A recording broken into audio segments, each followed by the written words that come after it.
আপনাকে যে যা বলে যেমন বলে শান্তি পাই, আপনি তাকে তেমন বলতে দিন। তার বলাটা শুনে মুখ গোমরা করবেন না, হাসবেন, শুধু হাসবেন।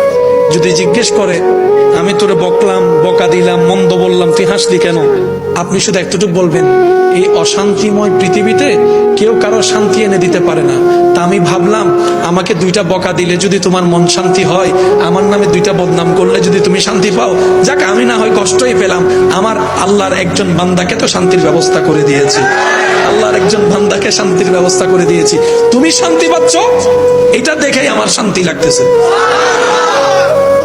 মনে থাকবে ইনশাআল্লাহ। একটু কঠিন, কিন্তু বিশ্বাস করেন উত্তর দেওয়ার চাইতে বড় মজা হচ্ছে চুপ করে থাকা। প্রতিশোধ নেওয়ার চাইতে বড় মজা হচ্ছে ক্ষমা করে দেওয়া। একবার করে দেখেন, শয়তান করতে দিবে না, এটা সত্য, কারণ এগুলা করলে তো আপনি রহমত পাবেন, শয়তান তো এটা চায় না।